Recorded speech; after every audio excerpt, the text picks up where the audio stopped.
one year says okay. He said because I talk for ye gina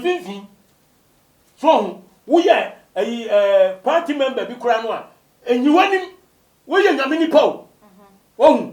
enye party ni ne hia na mo wo ko ma oman no. Okay. So what you say? It was man na ukasa mano enye party no because MPP for nko anu nko na Ghana for. NDC for anu nko na Ghana for. Ye timam for no ye Ghana for. Parties ni nyina ba beto Ghana. Ana enye ohun ya mechire. Parties ni nyina beto Ghana. Ena awurade e ka sem say asofo no ntimi nkasa. Ye nkrama ye timu bom.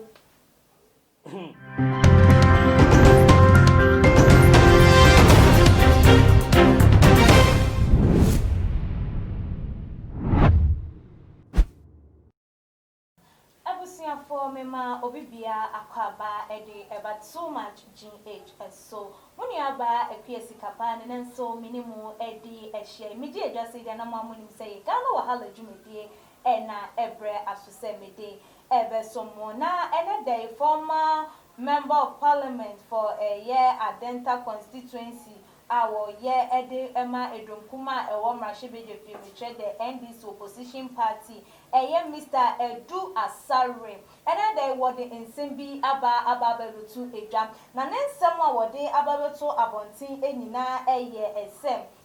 asofo a wo wo omayi mu pa edie yeni correct pastors wo ye manyi emuna ebiemu nso no omo edie do mutimi ya se wo mu edidie na wo mo hye wo mo asofo ntade kasoki edi ejina pulpit so preach no nkwane ade a wo mu etimi ye na nensem a wode etu edwa na de nti ema na kasa ensem ye nyina ebra Bishop Charles Ajinasare ebebo politicians echi ekeka de wo mo ye wo ne se enye no wo ne se papa no wa ya de pananka no wo hwe ni mu se company for bi nso so beba bonten abeba ke no so wo mo aka wo mo ano atu ne se mo de etu edwa no enie. We don't have correct pastors in the country. They have loaded their mouth with food and wearing of cassock. We enen semwa enono. Na wochire mo no ni okasa caption ni we wochire mo na chese bobo Pastor Mensa Otabil Archbishop Duncan Williams and wo mo keka wo senka wo mo na wo se wo mo enjina na nka wo mo enkasa enfa ensem no ebi ehun na so wo matori mum ewo ehun na ne bota ya wo de ka ensem we de abusua bebre mi twam ho aba me ba mi de mo nkyeremu ebeba besom.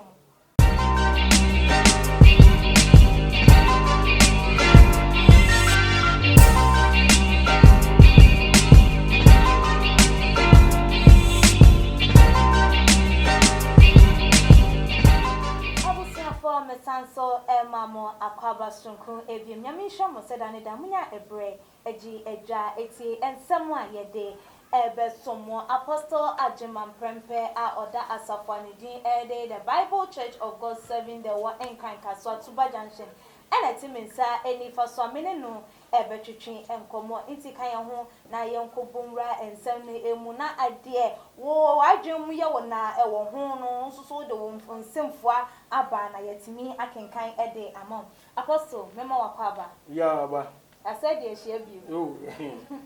say mo fi de kisi yesu de dabi a be hia o na ya dwendwen o man hu ni Nyankopon asemo Pastor mi didi yesa wo moye asore mane sofu ma mo bia ho ye twede mpo Nyankopon adawo ma ho ye ede radias sore ma sofu ma me bia nyame adom ye wo kama ede radias na won susu e nyame adom ye susu ye ho ye fie boko adwuma mu so e adwuma boko sem ya me hwa kama bia da ne kwaso wano urari bi e chintinye problem okay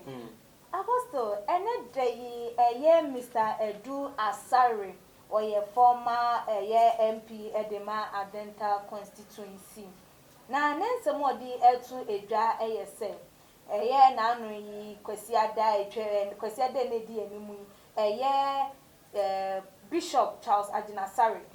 what in sinfo bi bebetu dwa na wo bo asofo binu machi wo bo journalist fo achi owie ye na wo bo politicians so achi ebe nsensen bebre na ebinu mo hu ne se de wagya ni nyame dwuma de ye politics ne hu nkro ne ba na so ye nua ba me ye papa de wo hu ne se de Bishop Agyapong eka ne kwan so ananka no wo hwe ni mu krampo se Pastor Mensa Otabil mom Archbishop Duncan Williams mo ne wo mo makeka no ka wo mo nso so ebe ye se de ye papa yiye na nso so wo mo anyinti wo hu wo mo se wo mo de amanyoko bi ba na wo ma no wo ho amanyoko bi eni wo so de a wo ma no eni ho in a sense MPP ba asofo ni binum enkasa ba NDC ebe betina akonya so de a wo ma no timi ba ma wo mo etimi ekasa ne nsem wo ken sen na wo so ti ase asifa na do sen na wo so hunu fa yo sikapa na mi shao already anumu pa ndasin so san so na misre mo fidi kesi so too much GH already anumu mafo nyina na omomo so wie no twere obi afudi won kon mom na dwuma no so enkoso ankon anim nkosi mura already beba na hwefo nso nsre nyame nhira ne nkoso ma obi obehwe too much GH interview ni ade no already enum no nhira no masoro ma yeye me ma nyina misre na me nhira de ma akuya yana obi ka se politics asofo won fa won se politics ni ade o mu sa but on but ayi asofo enso ewo manu asofo yen so citizens and bibi esi wo mamu a na because wo mamu a asofo so timi ka bi. For example, Israel mem Yakupon osi odifo na sofo na wa sanso ayi ahemfo ya wudi o man no so na sa ahemfo no eye mistakes ya na Yakupon nam asofo ana na difo no so no akasa kire wo atenetene wo mo won ni amekire no edi kwambia so nyame nipa etimu akotene wo ambamuwo because mpenufo no edi bibi fa kwati kwan baabi sika bi ye no basabasa na nipa wuo bi ni niema basabasa ekoso na nya asofo no ho kwan se ye kasa every say mra David ye wo ye boni na ekoka David asem mo kofa Uria ne yire na oni ne da ye ya wo sa kum be ma no sa kan ho wo hen ye we se na nye ndi Nyankopon suma no ma no ko no eko ayi David wako yi na ten ebo no nka no se ekoso sa na ekoso sa na ekoso sa ndi asofo hu hia so ti ase eni ayi difo no ni ade Nyankopon na ede sankopon no si ho ewo ma biam na o sanso si ahemfo ewo ma biam de be ya obi chia ni atene no wo ti ase eni nyame ye but na asofo no bintimi hunu na o kan bi se we sandi si ba na nkrofo bi kasa sandi bi si ba ye nua Mr. Edu Asare wo ka se asofo binum no we power nkrofo amanyoko bi ba power wo mo ano edwom na so amanyoko bi ba power dia ndo o mutimi na no ekasa no na wo ka se wo mo ne ye no wo mu so anka bra Bishop ebebe kasa ina nkomo so aba na nkomo aba bebo echi na nka ye hunu se wo mo ba wo mo anya senti hu wo mo se wo mo ye nya atwemfo wo mo dia ne se wo mo didie no ma hye wo ma sofo ntade akwako gina pulpit so preachie o kan kwan bi so no odika okay kwan bi so no odibe okay ebi je asofo hu hia se ayi se politicians no omunim bible no omunim nyame akwan no na ye asofo no ene nyame yi no a kire na kwan na sede ne nsam de hia ese ye ka kire nipa what must ye edi se bibi kwachew na se motete wono muntimi nka monso na se o mai mu ese ye fra mo kukuda mo na mo ebinim gu council of friends say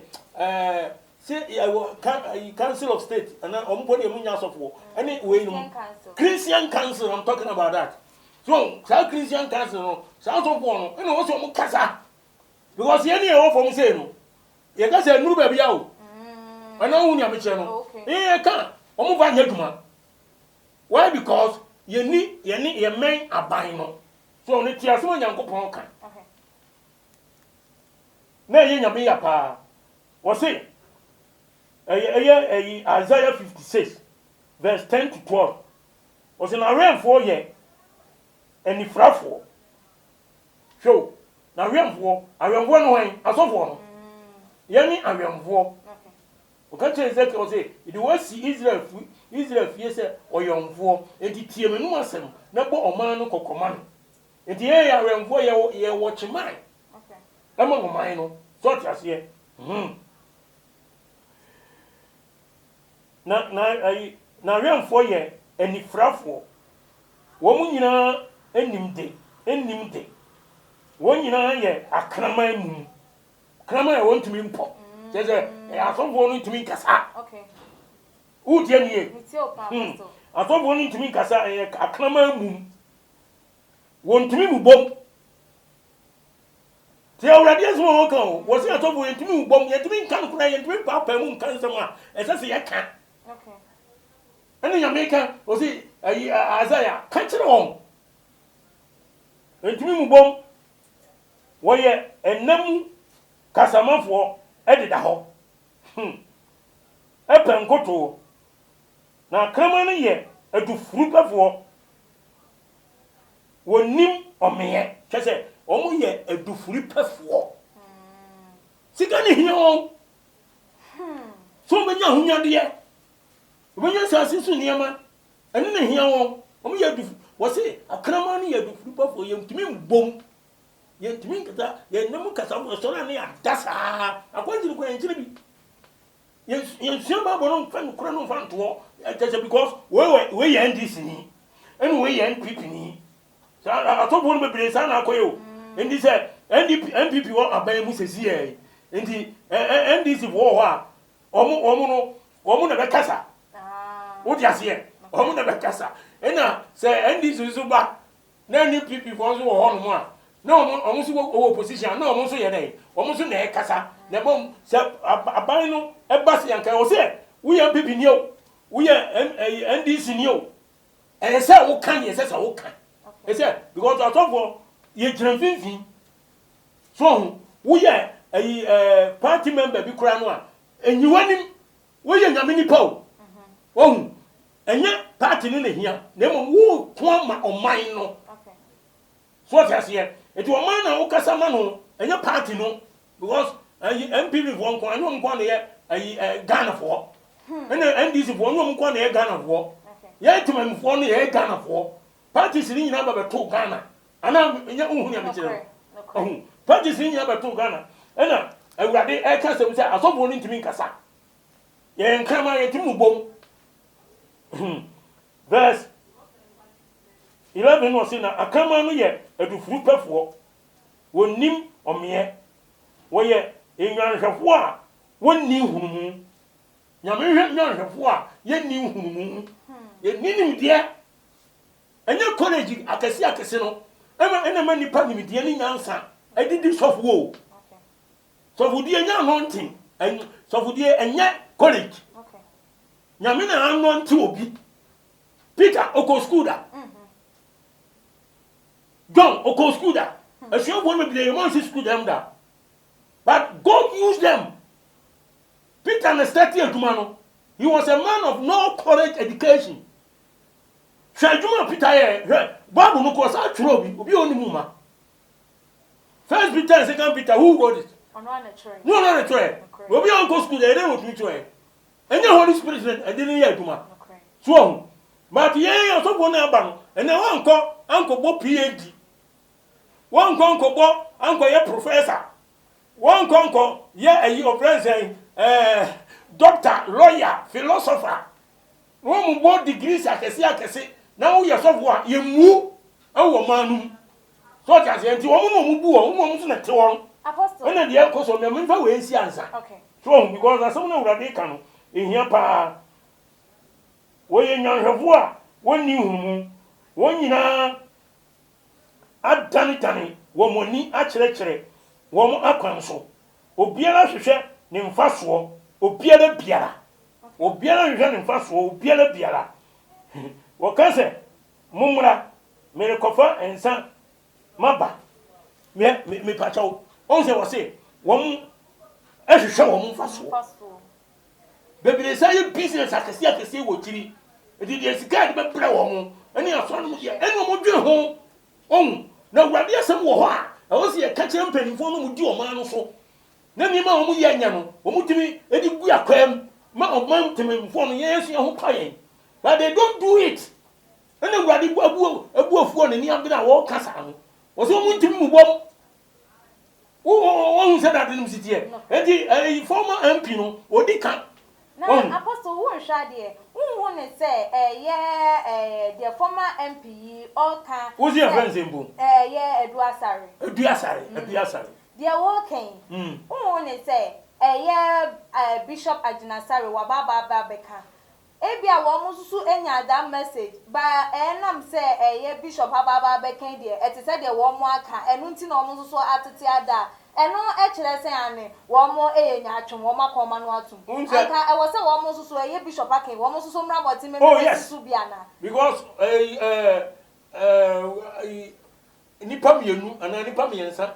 adanse ye no kore na poso say Ghana ha say obi hye nkoma na obi ka bibi na ni so for unsusu beka de senti beka say wakwa kosia wanka wa meka nka wo memeka ayi ohun say unso beka wo de okay but similar to that no wo ka wo de o but in a different way and yakofo ono no de no so okay but in the same thing na beka na de unso beka no it's almost the same okay na just aboa ama obi so tinchi a no hu se de so funu kan no we so de onso kanie enti aye no kure na we so aka no we aka na so ayi osofo ayi Bishop Agyin asare de no na di hu afa na ho de ambam na ayi empanimbo no o mani ada ho no motuma ye de se so mu ye e ma oman no timi tumpon but o mu nyina da urade se o mu ye kana ma o mu timi mubom o mu timi nkasa ana o mu tiwo because the party no was one or ye bibia enya the party nti on kasa de enya nyina no oka Canada Agyapong ayi honorable Canada Agyapong e go kan ye si we adenti no go kan so Canada Agyapong no ayi say the party ni MPP no correct MPP wo ya wo mu ya de enya won kan oka ma no bro sumbu NDC fonso se ya oka the same no correct so utani pa bi na ye Sana is a top one, ye, because ye poor man puntuo, the best man calling him, and you mean ye, or man ye a Christian mind. What you say? And Ghana is here, or my to me, yes, a Christian. Ghana is a Christian nation. Ghana is a Christian nation. But who cover Muni Pasubine and a Tibia Wumwa? Ghana is never, ever a Christian nation. But me fell. African countries, your friend Rwanda. See, Rwanda won't need Rwanda. Somewhere in 90s, 80s, 90s, one compare civil war. A see a man who nip a wee in your command. Yet the secret training passage, or money yet, Jaja. And then go see Rwanda, the capital Kigali, President Obama, or the next one. President Kagame asamai wa hwemo man usi Rwanda wo de ya gogoro France Rwanda wo fon so ne ko hwade krom wa ya me kama wontimi nya enema basa wo man emra ne ye dwuma justice ye dwuma etu obi esuro zeze wo mu ya ne life president kra se obon homoden etu wa ya mo man aye kama bibia ye fine. So, I was saying Ghana, yen sorry. Nanga African countries, yes, I know, see, but a do full penny perceiving Kumian, any brave one name, ya say, ya pro, Vivian Koye, Bora, you know, Bora, Coma Corana Corre, Coma Cora, no cohe, Coyu Tisi, no cohe, no co, a friend, Carnation Muniade, Bora Nipat Moton, you know, said. But any the corona process so more than once a cool. Apostle. Oh, as for me, Ghana and Crow. No cry. Apostle, Ghana for binom, ye near my young papa, Mr. Drew Asaro, or didn't send baby to a Jebby Asaro. A binom travel my Jane say, and I'm say, opposition party ni, no, or NDC ni, how NDC ni, and now walk casa in same way because of say wo mo aban bana de wo mo ye ne nye na asofo na eka wo hu ni se eye mampanye kufado aban ba ye ade bia ni wono ma ye kobone a wo mo enka ye na nti na wo yes like me person me nsi so say wo bu susu say because of say oye NDC ninti e na wo kasa na nsa kokko ye MPP ni akanya de so be kasa ensem yo kuya siga pa me da wasipa ya mi shira obibiri on say Ghana ha life one wo kan kura we NDC obi so say we NPP ni se wan kan ma party no a wo mu no a ana se wan kan ma party no a say we a different party member abia no so no kura ne bi nipa no wo kan etina me pe Canada Agyapong asem no one ye pempen and kura wo no aka enya wayi Exp0se kan wo to wo di ena enya ban si kan wo wiewia onu wo ye na dwuma de dwuma na Nyankopon de ama no eso ne di so odun enti enokro bi o se wo ka wo di ase enya sa na tie enya sa na ye so mo ye na ensa so ye mpan kro ti na o mana agija no enam se bibia ye no political ye politics ninti football kran ko black star for obo any premier team ni nyina politics ayi teams mi no ya kase mi ni Ghana kotoko ne has ba ko ye MPP for there ba ko ye NDC for there wa hwa ye the way ebuman ena asobo nso asobo ya ye ka o masem ya ye kan asobo no enso mo che ebi ye MPP for ebi nso ye NDC for na se wa wo de bibia ye politics ya ebele no man na kodeni ache se braso se issue ba yen jai political way a ye hwe no na yen taking no in a raw direction na yen say ye dey politics no yes okay. People don't understand politics womun ye yi wo mu se omumra no hwe yen so womun nya oman ni ye mayen womun adwuma mra emeyi ka akwan mayen ema sukufo bibia nkoyie womun tutu ne manyina ya katua everything bibia na ye ma oman mu nipa so edo ba enye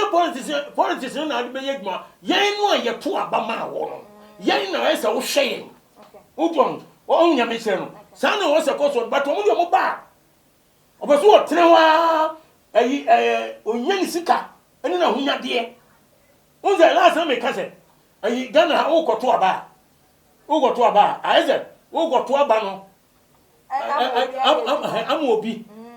teta wo ko yi obi amuna be di omanpani wo ko yi obi amuna ba be ye adwuma chese wo ko padwuma e di am obi papa obi maame onya wia ni wia fiu on ka obi wo abo anu ma ni nya adwuma wo abo ma ni adwuma no o fi woni ukura wo hwia community won na won kura won siwa ko tinfie nan no okay na wo ka kwan nyina nwene ne se aye poto na bibie nkoyie wo di ase enti sa owusu asare me bo a adu asare so sa ku koduru na won fam tuji dia na mo no ndi nukure bia e wo ho na Ghana ye mpan nukure efi mpanifo nso esoro ekusi ase enukure ayira that's why we are suffering. And I'm in Rwanda. And you have to tell go to Rwanda, but a diabesica. What? But them President in the bottle was in the next form. One Ekuno. One to her. What to her? Well, you didn't cross over Yahudia who could probably to the yet mana. Yabobo Maka will be in Kunda. We are the Yaman Nipe or Mamma who pay. Saying Yame, I hope Tommy and Nigeria was a pair and Tino Bone, you better as so. See a near home toyen. Nezo be a banner or yam na ye. Now be some go to Busom, a grown man to know who. Now, Sika be the any who nadia be no kunipa. Yabobo, you never allow you such a person. Never catch it all. Apostle, ye the answer no eba a year nevi and not say one summer waking na a yenya ben may one on war per or may ye a year. A minor and cost or person or many a DNT and a walk casa and sim you per one summer what they are to a journal. And I mean, me person me who say one summer walk canon, not just a walk camp for suicide, they walk canon. What this a walk can as uncle for being say here one more men who said they bear money between one. Yes. Okay. And he said, didn't you ever say yes? And he said, ewiase a awurade de baaye no ode ye betre mu se ye mra meso onu Nyankopon na yenya ahotongo bia ensa ntimi nkona no ohiani wo wiase de nso ohiani ne sunu ne hia de no ne nsa nka osikani a ni sika ebeba onyame ne meska onyame ne hwe nipa onyame ne ye bibia na sebe kronto ye mpanimfo no wo mo dane niema no abutubutu no ama sisi aho kire ya enni ayi entiase bia na aba nipa so hwe ayi ofrensen voters ID card obi e kwakotro din ni yakoto abai esi yekum nipa esi yakon na ke yakoto nya batu o yakotro ni din keke ne wanzu entoko bi wom na da beto aba no so e ahamponi na so o nya me se no ade beto aba so de ne besi akuya apostle sigapa ya mani eko enti unse we asomo wa kan amanfo bebere empe because of say oye edonkuwa wo me enti government in power no wo me cassette ya no so enso bia de wo kan ayo wo kai Amos 5 verse 10 na wo say wo tan wo tretini kura apono mu na wo chiri woni pa bia wo kan se wo ye pepepe say ni ba ne ye chiru Matthew 26 verse 1 to 3 no awurade Yesu hwan mu na chiri no kum wo say ayi minka we no fan twa to why Matthew 26 1 to 3 na eba se Yesu wie ni nsem nyina aka no wo se ne so no se munum se aka na anu na twam eda na du na obayi woni baba no ama se won mo na se nuam ena so wo mpanimfo ena o man mu mpanimfo egohia osofo pani a wo fra no Kaifa abamu na wotu agina se wonam nyansa so ebe kiri Yesu akunu agua asema da ho no wonu na yesa o man mu panifo ni asofo panifo ntina asofo ntim mu bom no wo mo ho ni sika ni nyina wo o man mu sika nyina wo o man mu panifo ho eni asofo panifo ho wo mu na akodi ti ebe kiri Yesu akunu obi o kan kure no so ndi ade na firi titi o man ko Nyankopon bo ade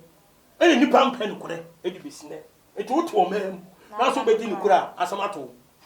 yampo wasem da biya dada so for final words to na ma wo tell edi me final words me dey maso me kan say ayi asare ayi owusu edu asare koso na me ka ye ese o kan na Revelation 2:10 say ensura mane bi a obehunu na honam du mu bia gbagu afiase na obehunu mane dadu na dinukure ekoduru owuo na mama nko abotiri so yen this ni o so yen NPP ni o ya mon kan kure mon unhia kan ni Agyapong say party politics ye wo enipa be say Ghana hampeni wo no nipa be 10 ya omu edi nukure e kan sempa e ti say Canada Agyapong a ko meya konanim mimi Canada bia say Canada Agyapong nya me ya dom nanka wo yina say NPP flag bearer senka yanto aba no na me yanka to aba ma Canada Agyapong kama to ama no wode no kure na ba ye adwuma wo man mu ni ahwe ne ke atra na ahwe edi pani wo mo mi mfa no kure enya adwuma na Ghana enkore nim yeva trene ni justice enya adwuma na sikadie bi se basa no kunyan enti mo nsakra mo dwen no so ahini no aben we no mani 0544 262614 0544 262614 and 020 70 200 11 020 70 200 11 Apostle Aduma Prempe with the Nyami Jamu Nyami Shram Mosudwe and Sim na ye o Yesu Kristo di mu amen. Amen. Ebusia for apostle and ordinance sem atu edwano. Won so dia won so dwen fa nsem yi hu won so betimi de wadwen kire aba e wo too much GH your comment section e bi won so betimi like e videos na wa share e de ama adofo nom ene eye ebusia for obetimi so afollow yen e wo ye IG page atu much GH _ me amede dwumade ho chiame medin ene Exp0se kapa dasene ye besa na hia makram.